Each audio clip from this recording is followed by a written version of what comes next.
Once he'd reported for duty, the boy charted a course back and forth from Fort Gaines to Fort Morgan, between which Admiral Farragut damned the torpedoes at the tag end of the Civil War. He was careful to steer clear of the hulking tankers headed in and out of port, his wake fading, reconstituting itself, Willie Nelson twanging in his earbuds, summer stoking up with every hour, baseball cap shading his eyes. He chuckled periodically at the jokes he told himself. At noon, he veered in the direction of his father's marina to refill his tank with gas, charge a hamburger at the snack bar, and pass a few minutes in the presence of Dana Pint, the girl I should have known would be the first to break his heart.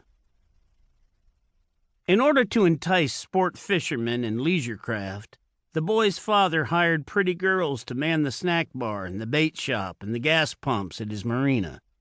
They dressed in white shorts and fitted T-shirts with the marina logo across the breast. It should be noted that the boy had known dozens of these girls over the years, admired their tan legs and their ponytails, highlighted by hours in the sun. They had flirted with him for as long as he could remember. First, because he was a child, quick to blush. Then, because he was tall, good-looking, the owner's son. Dana Pint was different. She was too skinny for one thing, and her teeth were crooked. Her hair wasn't long enough for a ponytail. Most of the girls wore sneakers to avoid splinters on the dock, but Dana Pint went barefoot, her toes so nimble-looking the boy imagined she could use them to pick up coins. The first thing she said to the boy that summer was, "What are you looking at?" like a tough girl in some movie. He'd forgotten not to stare.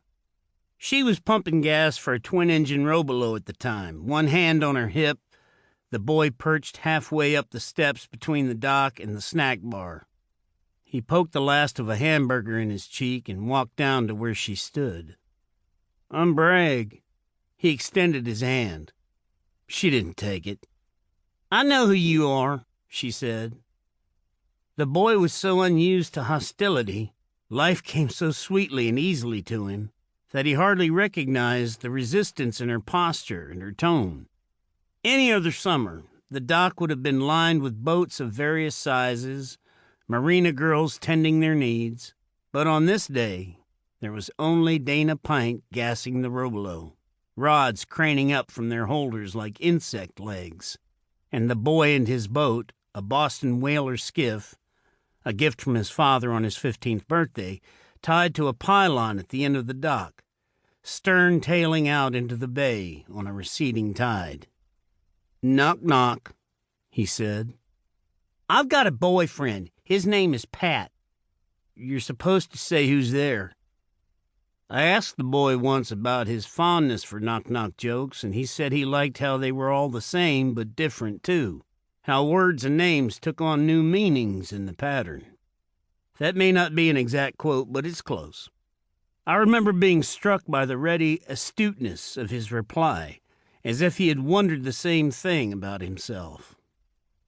Dana Pint squinted at the boy, lips pursed, a mean and wary look. "You're standing here in this heat telling me a knock-knock joke?"